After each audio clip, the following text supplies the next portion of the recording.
നിർത്താതെ calling bell അടിക്കുന്നത് കേട്ടിട്ടാണ് Sujatha door തുറക്കുന്നത്. മുന്നിൽ നിൽക്കുന്ന അഗസ്ത്യയും അവന്റെ പിറകിലായി ആര്യനുണ്ട്. കൈകളിൽ വിലങ്ങണിഞ്ഞ് ഇടികൊണ്ട് അവശനായ ഏതോ ഒരുത്തൻ ആര്യനരികിൽ തല കുനിച്ചു നിന്നിട്ടുണ്ട്. ഇത് കണ്ടതും സുജാത കാര്യം എന്താണെന്നറിയാതെ അഗസ്ത്യയെ നോക്കി. മോനെ സച്ചു, എന്താടാ, ആരാടാ ഇത്? പറയാം.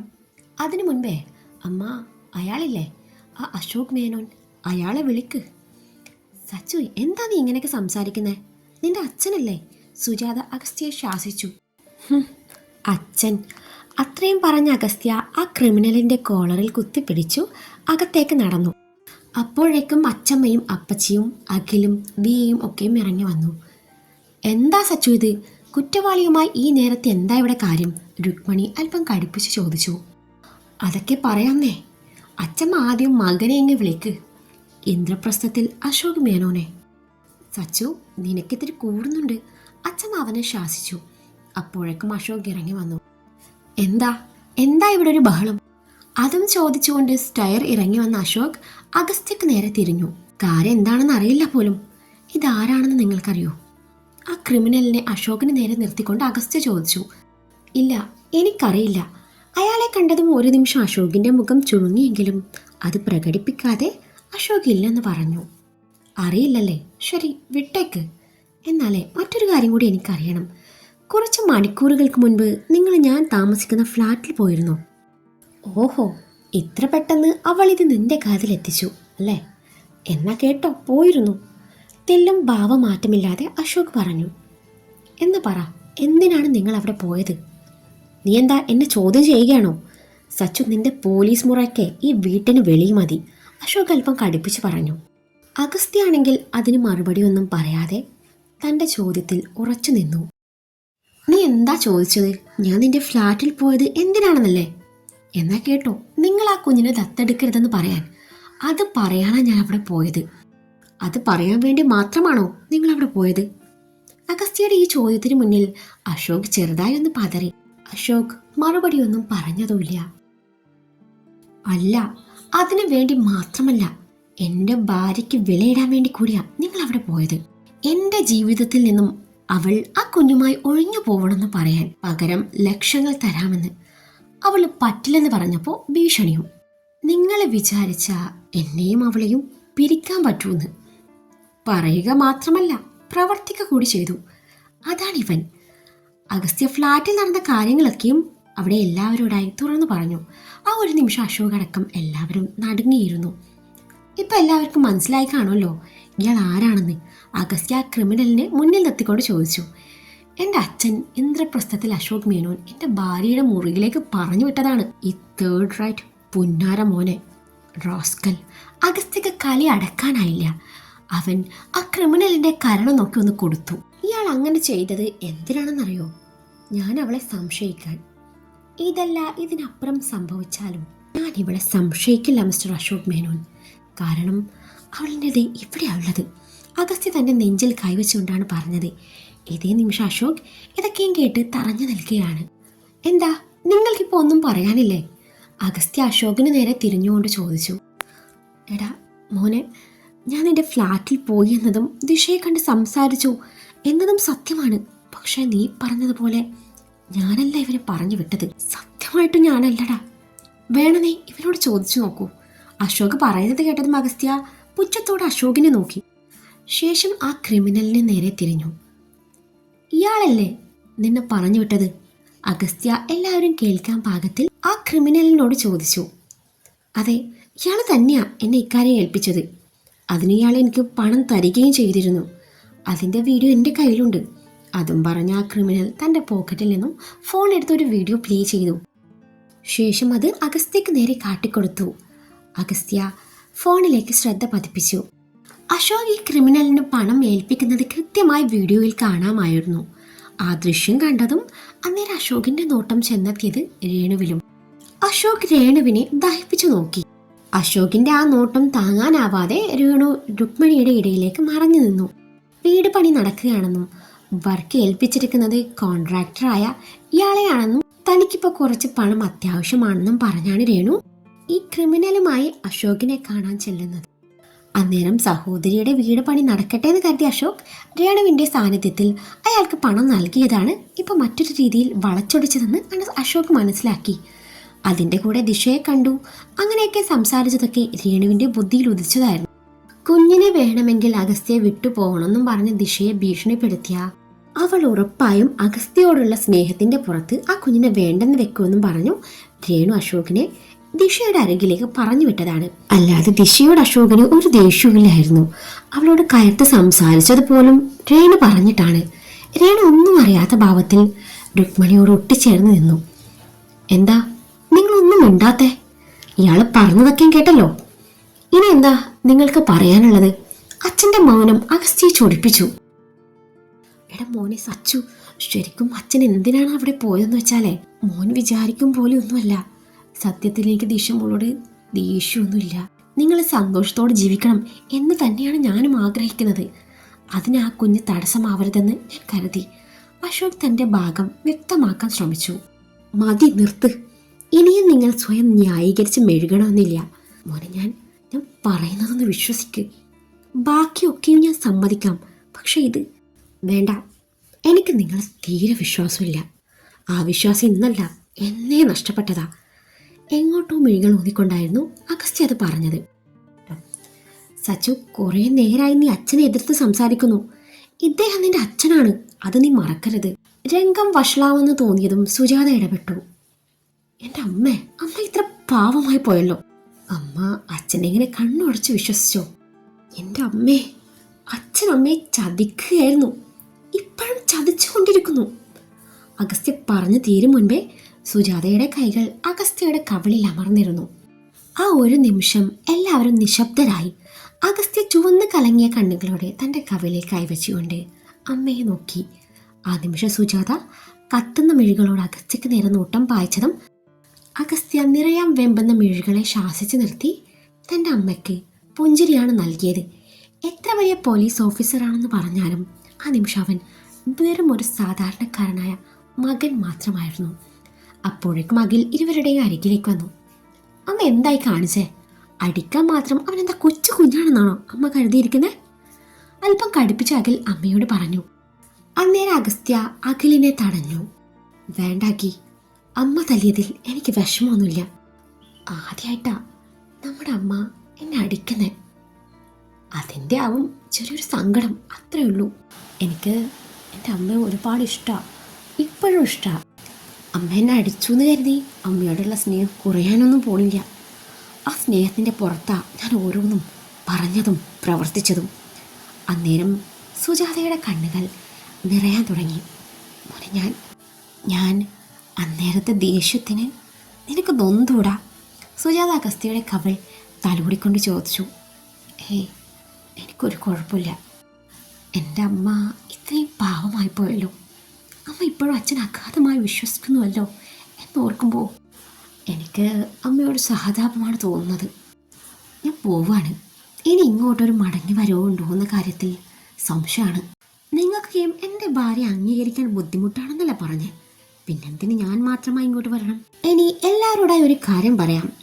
ഞാൻ ആ കുഞ്ഞിനെ ദത്തെടുക്കാൻ തീരുമാനിച്ചിട്ടുണ്ടെങ്കിൽ ഇനി ആരൊക്കെ തടയാൻ ശ്രമിച്ചാലും അതിൽ ഒരു മാറ്റവും വരാൻ പോണില്ല. പിന്നെ മറ്റന്നാൾ ഒരു പ്രമാദമായ കേസിന്റെ വിസ്താരം നടക്കുന്നുണ്ട്. നിങ്ങൾക്കല്ല അറിയേണ്ടത് ദിശ അവൾ ആരാണെന്ന്. അന്ന് അവൾ തന്നെ കോടതിക്ക് മുൻപാകെ തെളിയിക്കും അവൾ ആരാണെന്ന്. അന്ന് ഇവിടെയുള്ളവർ ഓരോരുത്തരും നിർബന്ധമായും കോടതിയിൽ എത്തിയിരിക്കണം. അത്രയും പറഞ്ഞ അഗസ്ത്യ ആ ക്രിമിനലിനെ ആര്യന് കൈമാറി. ശേഷം അശോകിന്റെ തൊട്ടരികിലേക്ക് നീങ്ങി. ഞാനേ ഇപ്പോഴും ഉറപ്പിച്ച് പറയുക, ആ കുഞ്ഞ് നിങ്ങളുടെ മകൻ്റെ രക്തത്തിൽ പിറന്ന കുഞ്ഞാണെന്ന്. അത് എൻ്റെയോ ആകിയുടെയോ അല്ല.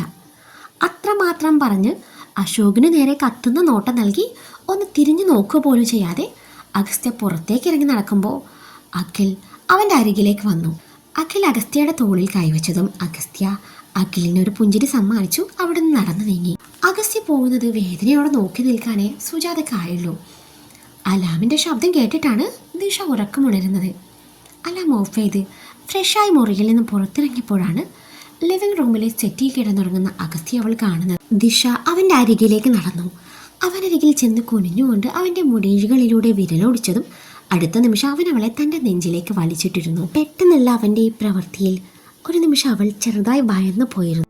ഇപ്പോൾ അവൻ്റെ മേലെയായിട്ടാണ് അവളുള്ളത്. ഇരുവരുടെയും നോട്ടങ്ങൾ തമ്മിൽ കൊരുത്തു. അവൻ്റെ നോട്ടത്തിൽ അവളുടെ കവിളിണകൾ ചുവന്നു വന്നു. അവളുടെ മുഖത്തേക്ക് വീണ് കിടക്കുന്ന മുടിയിഴകൾ മാടിയൊതുക്കുമ്പോൾ ഇയാൾ വന്നിട്ട് എന്തെന്നെ വിളിക്കാഞ്ഞേ? ദിഷയുടെ ചോദ്യം കേട്ട് അവൻ ഒന്നുമില്ലെന്ന പോലെ കണ്ണ് ചിമ്മി. അവളുടെ കണ്ണിൽ മാത്രം ദൃഷ്ടി പതിപ്പിച്ചുകൊണ്ട് അവളുടെ കവിളിലൂടെ വിരലോടിച്ചു. എന്താ നോക്കുന്നത്? അവൻ്റെ നോട്ടം കണ്ടതും അവൾ കാര്യം തിരക്കി. അന്നേരം ചുണ്ടു കൂർപ്പിച്ച് ഒരു ഉമ്മ പുറത്തു വിട്ടുകൊണ്ട് അവൻ തൻ്റെ ആഗ്രഹം അറിയിച്ചു.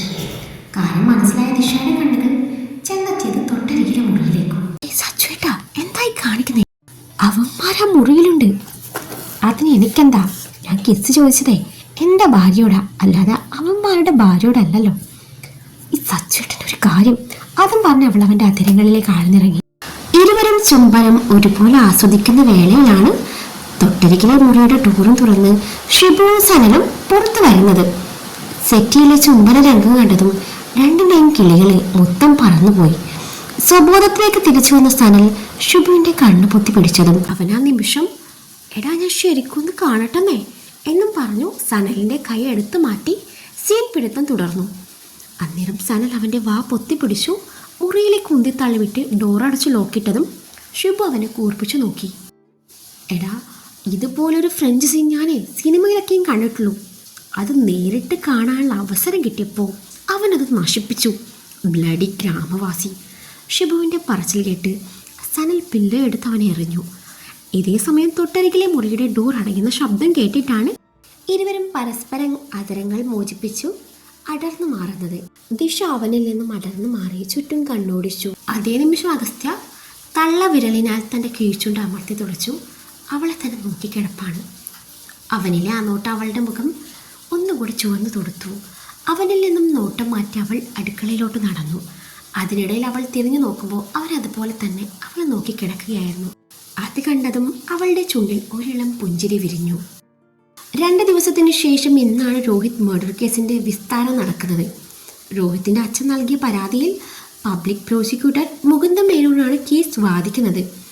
പ്രതിപട്ടികയിൽ അഗസ്ത്യയുടെ പേരും ദിഷയുടെ പേരും ഉള്ളതിനാൽ മുകുന്ദന് എതിരായി വരുന്നത് ദിഷയാണ്. ദിഷയ്ക്ക് അഗസ്ത്യ കേസിൻ്റെ ഓരോ മൈന്യൂട്ടായിട്ടുള്ള പോയിന്റ്സ് പോലും വ്യക്തമായി പറഞ്ഞു കൊടുത്തിരുന്നു. ഇരുവരും കോടതിയിലേക്ക് പോകാൻ വേണ്ടി ഒരുങ്ങുകയാണ്. അഗസ്ത്യ കണ്ണാടിയുടെ മുന്നിൽ നിന്നുകൊണ്ട് തൻ്റെ മുടി ചീകുന്നുണ്ട്. പോലീസ് യൂണിഫോം പാൻറ്റും ബനിയനും മാത്രമാണ് അവൻ്റെ വേഷം. കണ്ണാടിയുടെ മുന്നിൽ നിൽക്കുമ്പോഴും അവൻ്റെ നോട്ടം ബെഡിനരികിൽ നിന്നുകൊണ്ട് സാരി എടുക്കുന്ന ദിഷയുടെ പ്രതിബിംബത്തിലാണ്. അവനാണെങ്കിൽ കണ്ണാടിയിൽ കൂടെ സീൻ പിടിക്കുന്നുണ്ട്. ചുണ്ടിലൊളിപ്പിച്ച ചിരിയാൽ അവൻ കണ്ണാടിയുടെ മുന്നിൽ നിന്നും തിരിഞ്ഞു. അയൺ ചെയ്തു വെച്ച ഷർട്ടുമായി അവളുടെ അരികിലേക്ക് നടക്കുമ്പോൾ ചെറിയ ദുരുദ്ദേശം ഇല്ലാതിരുന്നില്ല. ദിഷ, ഈ ഷർട്ട് ഇട്ടതാ. അവൾക്ക് നേരെ ഷർട്ട് നീട്ടിക്കൊണ്ട് പറഞ്ഞതും ദിഷ ഞൊറിയൊക്കെയും കൂട്ടിപ്പിടിച്ചുകൊണ്ട് തല ഉയർത്തി അവനെ നോക്കി. അവൾ എന്തേലും പറയും മുൻപ് ഒറ്റ കൈകൊണ്ട് തൻ്റെ ഷർട്ട് മുറുക്കി പിടിച്ചു. മറുകൈയാൽ അവളുടെ കയ്യിലുള്ള ഞൊറി വളരെ സൂക്ഷിച്ചു തൻ്റെ കൈപ്പിടിയിൽ ഒതുക്കി തൻ്റെ പോലീസ് യൂണിഫോം ഷർട്ട് അവൾക്ക് കൈമാറി. അത് പിന്നെ ഇത് ഞാനൊന്ന് മുഴുവൻ. ദിശ എന്തോ പറയാൻ വന്നതും അതിനിടയിൽ അവൻ അവളുടെ സാരിയുടെ ഞൊറി പാവാടക്കുള്ളിലേക്ക് തിരികെ വെച്ചിരുന്നു. അവൾ ഒരു ഏങ്ങലോടെ അവനെ ദയനീയമായി നോക്കി. അതിനിടയിൽ അവൻ ഷർട്ട് ഇട്ടതാ എന്ന പോലെ കണ്ണുകൊണ്ട് കാട്ടിയതും യാന്ത്രികമായി അവളുടെ കരങ്ങൾ അവനെ ഷർട്ട് ധരിപ്പിച്ചു തുടങ്ങി. അതിനിടയിൽ അവൻ്റെ കരങ്ങൾ അവളുടെ വയറിൽ കുസൃതി കാട്ടിക്കൊണ്ടിരുന്നു. ഷർട്ടിൻ്റെ ബട്ടൺസ് ഓരോന്നിടുമ്പോഴും അവൻ്റെ വിരലുകൾ അവളുടെ ചുഴിയിലേക്ക് ആഴ്ന്നിറങ്ങും. അവൾ ചുണ്ട് കൂർപ്പിച്ച് അവനെ നോക്കുന്നേരം അവൻ തൻ്റെ ചുണ്ട് കൂർപ്പിച്ച് ഉമ്മകൾ പുറത്തു വിടും. കഴിഞ്ഞു, ഇനി മോനെ ഈ കൈ എടുത്താട്ടെ. തൻ്റെ വയറിനെ തഴുകുന്ന അവൻ്റെ കയ്യിൽ പിടുത്തമിട്ടുകൊണ്ട് അവൾ പറഞ്ഞു. അവൻ അവളുടെ ഇടുപ്പിലൂടെ വട്ടം ചുറ്റിപ്പിടിച്ചു. അവളെ തന്നിലേക്ക് അടുപ്പിച്ചു. ബ്ലൗസിന് പുറത്തുകൂടെ കാണുന്ന അവളുടെ ഇടത് മൃദുലതയിൽ പല്ലുകൾ ആഴ്ചതും അവൾ എരിവലിച്ചു. അവൾ പിന്നെയും ചുണ്ടു കൂർപ്പിച്ചതും അവൻ അവളുടെ അതരങ്ങളിൽ അമർത്തി മുത്തി. അതെ, ഇന്ന് കേസ് ജയിച്ചതിൻ്റെ ഭാഗമായി നമുക്കൊന്ന് ആഘോഷിക്കണം കേട്ടോ. 2 ദിവസം കൂടി കഴിഞ്ഞാൽ നിധിമോൾ കൂടി നമ്മുടെ കൂടെ ഉണ്ടാകും. അതിനു മുൻപ് ഒരാഘോഷം ഒക്കെയും വേണ്ടേ? കുറേ ദിവസമായി ഞാൻ പട്ടിണിയാണ്. അവളുടെ കാതോറും സ്വകാര്യം പോലും ഒഴിഞ്ഞതും ദിഷയുടെ മുഖത്ത് നാണം വിരിഞ്ഞു. ആദ്യം കേസ് ജയിക്കട്ടെ, എന്നിട്ട് നമുക്ക് ആഘോഷിക്കാം, ദിശ അവൻ്റെ മീശ പിരിച്ചു വെച്ചുകൊണ്ട് പറഞ്ഞു. ജയിക്കാതെ പിന്നെ? ഇന്ന് നിന്റെ ഡേ ആണ്. നിനക്കെതിരെ തിരിഞ്ഞവരുടെ വായടപ്പിക്കണം. അഗസ്ത്യ പറഞ്ഞത് ശരിവെക്കുമ്പോൾ ദിശ തലയണക്കി. അതിനിടയിൽ ദിശയുടെ ചിന്തകൾ പല വഴിക്ക് സഞ്ചരിക്കുന്നത് കണ്ടതും അവൻ അവളുടെ മാറിൻ ചുഴിയിൽ അമർത്തിമുത്തി അവളുടെ ശ്രദ്ധ തിരിച്ചുവിട്ടു. അവൾ കൃത്രിമ ദേഷ്യത്തോട് അവനെ തന്നിൽ നിന്ന് അടർത്തി മാറ്റി പെട്ടെന്ന് റെഡിയായി. ഇതേ സമയം പുറത്ത് ഷിബുവും സനലും റെഡിയായി അഗസ്ത്യയും ദിശയും വെയിറ്റ് ചെയ്യുന്നുണ്ട്. അതിനിടയിൽ സനലിന് മയൂരിയുടെ കോൾ വരികയായിരുന്നു. സനൽ കോൾ അറ്റൻഡ് ചെയ്തു. ഹലോ. ഹലോ, ഇത് ഞാനാ, മയൂരി. മനസ്സിലായി, നമ്പർ സേവ്ഡ് ആണല്ലോ, സനൽ പറഞ്ഞു.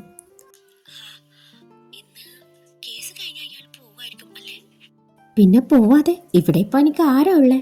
അല്ല, മയൂരി എന്താ അങ്ങനെ ചോദിച്ചത്? സനൽ മയൂരിയുടെ മനസ്സിലുള്ളത് പുറത്തു കൊണ്ടുവരാൻ ശ്രമിച്ചു.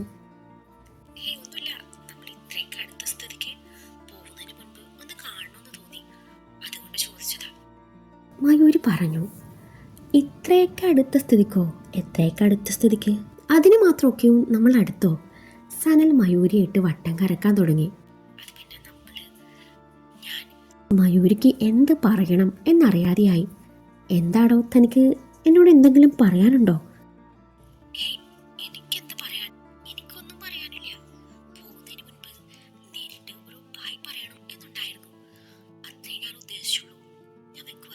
പറഞ്ഞവൾ പെട്ടെന്ന് തന്നെ കോൾ അവസാനിപ്പിച്ചു. സനലിൻ്റെ വാക്കുകൾ മയൂരിയെ വേദനിപ്പിച്ചു. താൻ കരുതുന്ന പോലെ അവന് തന്നോട് ഇഷ്ടമൊന്നുമില്ല എന്ന തോന്നൽ അവളുടെ മനസ്സിലുണ്ടായി. ഇതേ സമയം മയൂരി പെട്ടെന്ന് കോൾ അവസാനിപ്പിച്ചപ്പോൾ സനലിനും വിഷമം തോന്നി. ഷിബു ആണെങ്കിൽ സനലിനെ പ്രാഗിക്കൊണ്ട് റോഡിലൂടെ പോകുന്ന വണ്ടികളുടെ കണക്കെടുക്കുന്നുണ്ട്. ഈ സമയത്താണ് അഗസ്ത്യയും ദിശയും അകത്തു നിന്ന് ഇറങ്ങി വരുന്നത്. പോലീസ് യൂണിഫോമിൽ വരുന്ന അഗസ്ത്യയെ കണ്ടതും സനലും ഷിബുവും ഒരു നിമിഷം അവൻ്റെ വരവ് നോക്കി നിന്നു. 2-3 ദിവസം അവിടെ ഉണ്ടായിരുന്നുവെങ്കിലും അഗസ്ത്യ അവരെ യൂണിഫോമിൽ കണ്ടിരുന്നില്ല. ഷിബുവിൻ്റെയും സനലിൻ്റെയും ബഹുമാനം കലർന്ന നിൽപ്പ് കണ്ട് അഗസ്ത്യ എന്താ എന്ന പോലെ ഇരുവരെയും നോക്കി ഒന്ന് അമർത്തി മൂളിയതും ഷിബു ഒന്നുമില്ലെന്ന പോലെ ചുമൽ കൂച്ചി. താൻ ഡ്രൈവ് ചെയ്താൽ മതി. ഷിബുവിന് നേരെ വണ്ടിയുടെ കീ എറിഞ്ഞുകൊണ്ട് അഗസ്ത്യ പറഞ്ഞതും ഷിബു കീ ക്യാച്ച് ചെയ്ത് ശരി എന്ന പോലെ തലയണക്കി. ഇയാൾ ഫ്രണ്ടിൽ കയറിക്കോ. ബാക്ക് സീറ്റ് തുറക്കുന്നതിനോടൊപ്പം അഗസ്ത്യ സനലിനെ നോക്കി പറഞ്ഞതും സനൽ യാന്ത്രികമായി തലയണക്കിയിരുന്നു. ഷിബുവും സനലും ഫ്രണ്ടിലും ദിശയും അഗസ്ത്യയും പിറകിലിരുന്നു. വണ്ടി മുന്നോട്ട് നീങ്ങി. അതിനിടയിൽ അഗസ്ത്യ ആര്യനെ വിളിച്ചു സംസാരിച്ചു. ഇതേ സമയം ദിശ അവൻ്റെ സംസാരം ശ്രദ്ധിക്കാതെ പുറത്തേക്ക് കണ്ണു നട്ടിരുന്നു. അവൾക്ക് ചെറിയ ടെൻഷൻ ഉണ്ടായിരുന്നു. കോടതിയിൽ നിന്ന് പല സത്യങ്ങളും വെളിപ്പെടുത്തേണ്ടി വരുമല്ലോ എന്നോർത്തപ്പോൾ ചെറുതല്ലാത്ത വേദനയും. താനുമായി ബന്ധപ്പെട്ട സത്യങ്ങൾ തുറന്നു പറയുമ്പോൾ തൻ്റെ അച്ഛനും ഇന്ന് കോടതിക്ക് മുൻപിൽ ഹാജരാവേണ്ടി വരും. ഒരുപക്ഷെ തൻ്റെ ജന്മരഹസ്യം മറച്ചുവെച്ചത് പലരും പലതരത്തിൽ വ്യാഖ്യാനിക്കാം. സത്യം മറച്ചുവെച്ച് മക്കളുടെ വിവാഹം നടത്തി എന്ന പേരിൽ അഗസ്ത്യയുടെ വീട്ടിൽ നിന്നും മോശം പ്രതികരണവും ലഭിക്കുക. രേണു അപ്പച്ചി ഇല്ലാത്ത കഥകളുണ്ടാക്കി അച്ഛനെയും തന്നെയും ചേച്ചിയും കുറ്റപ്പെടുത്തിയെന്ന് വരാം. അച്ഛൻ അവർക്ക് മുന്നിൽ തല കുനിക്കേണ്ടി വരും. ദിശയുടെ ചിന്തകൾ പല വഴിക്ക് സഞ്ചരിച്ചു. കോൾ കട്ട് ചെയ്ത അഗസ്ത്യ കാണുന്നത് ചിന്തകളിൽ മുഴുകിയിരിക്കുന്ന ദിശയാണ്. അവളുടെ മനസ്സ് മറ്റേതോ ലോകത്താണെന്ന് തോന്നിയതും അഗസ്ത്യ തൻ്റെ ഇടത് കൈ അവളുടെ വലത് കൈയുമായി കോർത്തു വെച്ചതും ദിശ ചിന്തയിൽ നിന്നുണർന്നുകൊണ്ട് അവനെ നോക്കി. അവളുടെ നോട്ടം കണ്ടതും ഞാൻ കൂടെയുണ്ട് എന്ന പോലെ അവൻ അവളുടെ കൈ ഒന്നുകൂടെ മുറുകെ പിടിച്ചു. ആ നിമിഷം അവൾ അവൻ്റെ തോളിലേക്ക് ചാഞ്ഞു പോയിരുന്നു. അഗസ്ത്യ അവളുടെ കൈയെടുത്ത് തൻ്റെ ചുണ്ടോട് ചേർത്തതും അവളുടെ ഹൃദയത്തിൽ തണുപ്പ് പടർന്നു. I love you. അവളുടെ കാതിൽ മന്ത്രണം പോലെ അവൻ മൊഴിഞ്ഞു. അതോടൊപ്പം അവൻ്റെ അതരങ്ങൾ അവിടെ അമർന്നു. സച്ചേട്ടാ, എന്തായി കാണിക്കുന്നത്? ദേ അവർ കാണും. നേരിയ സ്വരത്തിൽ അവളത് പറയുന്നതിനോടൊപ്പം അവനിൽ നിന്നും അകന്ന് മാറാനൊരുങ്ങി. ആ നിമിഷം അവൻ അവളുടെ അരയിലൂടെ വട്ടം ചുറ്റിപ്പിടിച്ചു തന്നോട് അടുപ്പിച്ചു. അവർ കണ്ട എനിക്കെന്താ? വേണേ ഞാൻ ഈ നിമിഷം ഈ കവളിലെ ഉമ്മ വെക്കും. കാണണോ നിനക്ക്? അഗസ്ത്യയുടെ ചോദ്യം കേട്ട് ദിശ ചുണ്ടുകൂർപ്പിച്ചു അവനെ നോക്കി. ദിശ കേൾക്കാൻ പാകത്തിൽ പതിഞ്ഞ സ്വരത്തിൽ അഗസ്ത്യ പറഞ്ഞതാണെങ്കിലും ഷിബു അത് വ്യക്തമായി കേട്ടിരുന്നു. അല്ല പിന്നെ, അങ്ങ് കൊടുക്ക് കുമാരേട്ട. അഗസ്ത്യയുടെ പറച്ചിൽ കേട്ടതും ഷിബു ഒരു ഫ്ലോയിൽ അങ്ങ് പറഞ്ഞു പോയതാണ്. ഡ്രൈവിങ്ങിനിടയിലും ഷിബു മിററിലൂടെ സീൻ പിടിക്കുന്ന തിരക്കിലായിരുന്നു. അവരുടെ റൊമാൻസ് കണ്ട് ഷിബുവിൻ്റെ മുഖത്ത് നാണത്തിൻ്റെ പലതരം ഭാവങ്ങൾ വിരിയുന്നുണ്ട്. അതിനിടയിൽ അബദ്ധം പറ്റിപ്പോയതാണ്. ഷിബു പറഞ്ഞത് കേട്ട് അഗസ്ത്യ കാര്യം തിരക്കി. എന്ത് പറയണം എന്നറിയാതെ ഷിബു കുഴങ്ങി. ഒടുവിൽ വായിൽ വന്നതങ്ങ് പറഞ്ഞു. അത് പിന്നെ ഞാൻ എൻ്റെ അയൽ വീട്ടിലെ കുമാരേട്ടനെ അറിയാതെ ഓർത്തുപോയതാണ് സാർ. കുമാരേട്ടനെ നല്ല തങ്കപ്പെട്ട മനുഷ്യനാ. ഞാൻ കുമാരേട്ടൻ്റെ ടാക്സി കാറിലാണുള്ളതെന്ന് ഒരു നിമിഷം ഓർത്തുപോയി. എൻ്റെ അച്ഛൻ്റെ സ്ഥാനത്താണ് അങ്ങേര്. ആ ബന്ധത്തിൻ്റെ പുറത്ത് ഞാൻ ഷിബു വായിൽ വന്ന കള്ളങ്ങ് വെച്ച് കാച്ചതും അതേതാ ഞാൻ അറിയാത്തൊരു കുമാരേട്ടൻ എന്ന പോലെ സനൽ ഷിബുവിനെ നോക്കുന്നുണ്ട്. അഗസ്ത്യക്ക് സംഭവം കത്തിയിരുന്നു. എങ്കിലും അറിയാത്ത പോലെ നടിച്ചു. ഒന്ന് അമർത്തി മൂളി തിരികെ ദിശയുടെ അരികിൽ ചേർന്നിരുന്നു. ഡോ കാക്കിക്കുള്ളിലെ കാമുക, ഞങ്ങൾ സിംഗിൾസിൻ്റെ മുന്നിൽ വെച്ച് തന്നെ വേണം അല്ലേ? എന്തൊരു റൊമാൻറ്റിക്കാ മനുഷ്യ നിങ്ങൾ. ആ ഐ കോണ്ടാക്റ്റ് ഉണ്ടല്ലോ, എനിക്ക് തന്നെ നാണം വന്നു. DCPക്ക് അപ്പോൾ കേസ് അന്വേഷിക്കാൻ മാത്രമല്ല, അപ്പോൾ റൊമാൻസിക്കാനും അറിയാം അല്ലേ? കൊച്ചു കള്ളൻ. ഷിബു ആത്മകഥം പറയുന്നുണ്ട്. ഇതിനിടയിൽ അഗസ്ത്യ ഷിബുവിൻ്റെ നോട്ടം കണ്ടുപിടിച്ചിരുന്നു. സീൻ പിടിക്കുന്നതിനിടയിൽ റോഡിലെ ഹമ്പ് ശ്രദ്ധിക്കാൻ ഷിബുവിന് സമയം കിട്ടിയിരുന്നില്ല. സ്പീഡിൽ പോകുവായിരുന്ന വണ്ടി ഹമ്പിന് തൊട്ടരികിൽ എത്തിയപ്പോഴാണ് അവൻ ഹമ്പ് കാണുന്നത് പോലും. ഉടനെ ബ്രേക്ക് ചവിട്ടിയതും എല്ലാവരും ശരിക്കും ഒന്ന് കുലുങ്ങി. ഫോണിൽ തോണ്ടിയിരിക്കുകയായിരുന്ന സനലിന്റെ ഫോൺ സീറ്റിനടിയിലേക്ക് തെറിച്ചു. സനൽ ഷിബുവിനെ ദഹിപ്പിച്ചു നോക്കി കുനിഞ്ഞുകൊണ്ട് ഫോൺ കയ്യിലെടുത്തു. അത് പിന്നെ ഞാന് ഹമ്പ് കണ്ടില്ല, ഷിബു പരിഭ്രമത്തോടെ പറഞ്ഞു. കാണില്ലല്ലോ, ശ്രദ്ധ മുഴുവൻ മിററിലാണല്ലോ, പിന്നെ എങ്ങനെ കാണാനാ? പിറകിൽ നിന്നും അഗസ്ത്യ കൊള്ളിച്ചു പറഞ്ഞതും ഷിബു ചമ്മലോടെ സോറി പറഞ്ഞതും കാര്യം മനസ്സിലാവാതെ ചോദ്യഭാവത്തിൽ സനൽ ഷിബുവിനെ നോക്കി.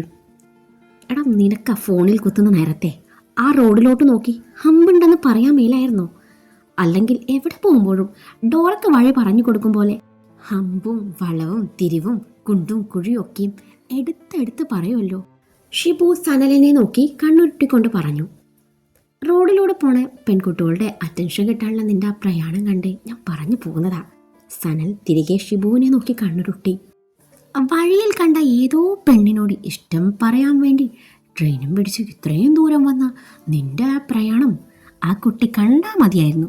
സനൽ പറഞ്ഞത് ഷിബുവിന് ദഹിച്ചില്ല. അവൻ സനലിനിട്ട് ഒന്ന് കൊട്ടി. ഓഹോ, അതിനിടയിൽ അങ്ങനെ ഒരു കഥ കൂടി ഉണ്ടല്ലേ? ആട്ടെ സനൽ, ആരാ കക്ഷി? അഗസ്ത്യ ചോദിച്ചു. അത് ചോദിക്കാൻ എന്തിരിക്കുന്നു സച്ചുവേട്ടാ, എൻ്റെ കൂട്ടുകാരി മയൂരില്ലേ, അവളാണ്. അല്ലയോ സ്ട്രീറ്റ് ഫോട്ടോഗ്രാഫറെ? അതിനിടയിൽ ദിശയും സനലിനിട്ടൊന്ന് താങ്ങി. ഈ കുട്ടിക്കത് മനസ്സിലായി. എന്നിട്ടും ആ കുട്ടിക്കത് മനസ്സിലായിട്ടില്ല. തന്നെ തുറച്ചു നോക്കുന്ന സനലിന് നേരെ പുരികം പൊക്കിക്കൊണ്ട് ഷിബു പറഞ്ഞു. ആണോടോ സനലേ? അഗസ്ത്യ ചെറുപുഞ്ചിരിയോട് ചോദിച്ചു. അങ്ങനെയൊന്നുമില്ല സർ, ഇവന് ചുമ്മാ. സനൽ നിന്ന് പരങ്ങി. എന്ത് ചുമ്മാ? അല്ല സാറേ, ഞാൻ ഉള്ളതാ പറഞ്ഞ്. സനലെ, പറയാനുള്ളത് പെട്ടെന്ന് പറഞ്ഞിട്ടേ ഇന്ന് തന്നെ വണ്ടി കയറിയിക്കണം. രോഗിയായ അമ്മയും പുറനിറഞ്ഞു നിൽക്കുന്ന 3 പെങ്ങന്മാരെ അവിടെ തനിച്ചാക്കി വന്നവനാ ഞാൻ. എനിക്ക് ഇന്ന് തന്നെ തിരിച്ചു പോകണം. തിരിച്ചു പോവാടോ, അതിന് നീ എന്തിനാ ഷിബു ഇങ്ങനെ ധൃതി കൂട്ടുന്നേ? ഒന്നുമില്ലേലും അവിടെ തൊട്ടരിയിൽ അച്ഛന് തുല്യമായ കുമാരേട്ടനില്ലേ? അച്ഛൻ്റെ സ്ഥാനത്ത് നിന്ന് അയാൾ നോക്കിക്കോളും നിന്റെ പെങ്ങന്മാരെ. ഇവൻ ആ പെണ്ണിനോട് ഇഷ്ടമൊക്കെയും തുറന്നു പറഞ്ഞു. നമുക്കതൊക്കെ ഒന്ന് ആഘോഷിച്ചു ഇവിടേക്ക് ചുറ്റിയടിച്ചിട്ട് പതുക്കെ പോയാൽ പോരെ. അതിനിടയിൽ അവസരം കിട്ടിയപ്പോൾ അഗസ്ത്യ ഷിബുവിനിട്ട് താങ്ങി. അയ്യോ, അത് പറ്റില്ല സർ. കുമാരേട്ടനെ ഞാൻ മാത്രം അച്ഛൻ്റെ സ്ഥാനത്ത് കാണാറുള്ളൂ. അതുകൊണ്ട് എനിക്ക് പോയേ പറ്റൂ സർ. അമ്മയ്ക്ക് നല്ല സുഖമില്ല, ഹാർട്ട് പേഷ്യൻ്റ് ആണ്. ഇനിയും തനിച്ചാക്കാൻ പറ്റില്ല. ഷിബുവിൻ്റെ പറച്ചിൽ നിന്നും അവൻ്റെ വീട്ടിലെ പ്രാരാബ്ദം അഗസ്ത്യ മനസ്സിലാക്കി. പക്ഷെ അവൻ അതിനെപ്പറ്റി ഒന്നും ചോദിച്ചില്ല. അല്ല സാറേ, ഇവിടെ കാണാനും ചുറ്റിയടിക്കാനൊക്കെ എന്താ ഉള്ളത്? 2-3 ബീച്ചും കുറച്ചധികം ടെമ്പിളുണ്ട്, പിന്നെ സെക്രട്ടേറിയറ്റ് ഉണ്ട്. പിന്നെ സാറിൻ്റെ പേരിലൊരു മലയും. ഇതൊക്കെയല്ലേ ഇവിടെ ഉള്ളൂ. അതിനൊക്കെ നമ്മുടെ കൊച്ചി. ആഹാ, അന്തസ്. ഡാ, കൊച്ചി എന്താണെന്നേ നീ എന്നെ പഠിപ്പിക്കണ്ട, എനിക്ക് നന്നായിട്ടറിയാം. സാറേ, കൊച്ചി ഇപ്പോൾ പഴയ കൊച്ചി അല്ലാട്ടാ. ആണോ? എന്നാൽ പിന്നെ ട്രിവാൻഡ്രം പഴയ ട്രിവാൻഡ്രം അല്ല. ഇവിടെ എന്തൊക്കെയുണ്ടെന്ന് ഞാൻ നിനക്ക് കാണിച്ചു തരുന്നുണ്ട്. അത് കഴിഞ്ഞിട്ട് രണ്ടും പോയാൽ മതി. പിന്നെ സനൽ, തൻ്റെ ഉള്ളിൽ അങ്ങനെ ഒരു ഇഷ്ടമുണ്ടെങ്കിലേ അത് എത്രയും പെട്ടെന്ന് തുറന്നു പറയുന്നതാ നല്ലത്. പറയാതെ പോയ പ്രണയം അതൊരു വിങ്ങലാടോ. പിന്നീടത് നഷ്ടപ്പെട്ട് കഴിയുമ്പോഴായിരിക്കും നമ്മളതിൻ്റെ വേദനയുടെ ആഴം തിരിച്ചറിയുക. നഷ്ടപ്പെട്ടത് തിരിച്ചു പിടിക്കാൻ പാടാ. അഗസ്ത്യയുടെ സ്വരം അന്നേരം നേർത്തിരുന്നു. അപ്പോൾ സാറിനുണ്ടായിരുന്നു അല്ലേ ഇതുപോലെ പറയാതെ പോയൊരു പ്രണയം? അല്ല സാറേ, ആരാ കുട്ടി? ഇപ്പം ആ കുട്ടി എവിടെ ഉണ്ട്? ഷിബു ഒരു ഈണത്തിൽ ചോദിച്ചു. നിന്റെ അമ്മായിയുടെ വീട്ടിൽ. അഗസ്ത്യ അവനെ നോക്കി പല്ല് ഞെരിച്ചു. അയ്യോ, അപ്പൊ എൻ്റെ അമ്മായിയുടെ മോള് മീരായിരുന്നോ സാറിൻ്റെ പറയാതെ പോയ ആ പ്രണയം? അവള് കെട്ടിപ്പോയല്ലോ സാറേ. ഷിബുവിൻ്റെ ചോദ്യവും പറച്ചിലും കേട്ട് ദിശ ഉറക്കെ ചിരിച്ചു. അഗസ്ത്യ അവളെ കൂർപ്പിച്ചു നോക്കി. പോടാ, അന്നും ഇന്നും എൻ്റെ പ്രണയവും ജീവനും ജീവിതവും എല്ലാം ദേ ഇവളാണ്. നഷ്ടപ്പെട്ടു എന്ന് കരുതിയതാ, പക്ഷെ ദൈവം വീണ്ടും ഞങ്ങളെ കൂട്ടിച്ചേർത്തു. ദിശയെ ചേർത്ത് പിടിച്ചുകൊണ്ടാണ് അഗസ്ത്യ അത് പറഞ്ഞത്. സോറി സാർ, സാർ ഇമോഷണലായപ്പോൾ ഞാനങ്ങ് കാട് കയറി. തെറ്റെൻ്റെയാ, ഞാൻ കാട് കയറാൻ പാടില്ലായിരുന്നു. അല്ലടോ, തെറ്റ് എന്നെയാ. ഞാൻ നിന്നെ ഈ വണ്ടിയിൽ കയറ്റാനേ പാടില്ലായിരുന്നു. അഗസ്ത്യയുടെ പറച്ചിൽ കേട്ട് ഷിബു ഇഞ്ചി കടിച്ച പോലെയായി. സനലാണെങ്കിൽ ഇതൊക്കെയും കണ്ടും കേട്ടും ചിരി കടിച്ചു പിടിച്ചിരിപ്പുണ്ട്. സാറേ, ഇനി ഒരൊറ്റ ചോദ്യം കൂടി. നിങ്ങളുടെ ലവ് മാരേജ് ആയിരുന്നോ? ഷിബുവിന് അതറിയാനൊരു ത്വര. അല്ല, അഗസ്ത്യ മറുപടി പറഞ്ഞു. ഓ, ലവ് കം അറേഞ്ച് ആയിരിക്കും അല്ലേ? അല്ല. അപ്പോൾ അറേഞ്ച്ഡ് ഓൺലി ആണോ? അതെങ്ങനെ ശരിയാവും? അതുമല്ല, കോൺട്രാക്റ്റ് മാരേജ് ആയിരുന്നു. കോൺട്രാക്റ്റ് മാരേജോ? അപ്പോൾ നേരത്തെ പറഞ്ഞ ഡയലോഗ് സാറേ ഒന്നും അങ്ങോട്ട് ടാലി ആവുന്നില്ലല്ലോ. അത്രയ്ക്ക് അങ്ങോട്ട് ടാലി ആവണ്ട. നീ വണ്ടി പെട്ടെന്ന് വിട്. കഥ പറഞ്ഞപ്പോൾ കാര്യം മറന്നേനെ. അഗസ്ത്യ ഗൗരവത്തിൽ പറഞ്ഞുകൊണ്ട് ഫോണിലേക്ക് ശ്രദ്ധ കൊടുത്തു.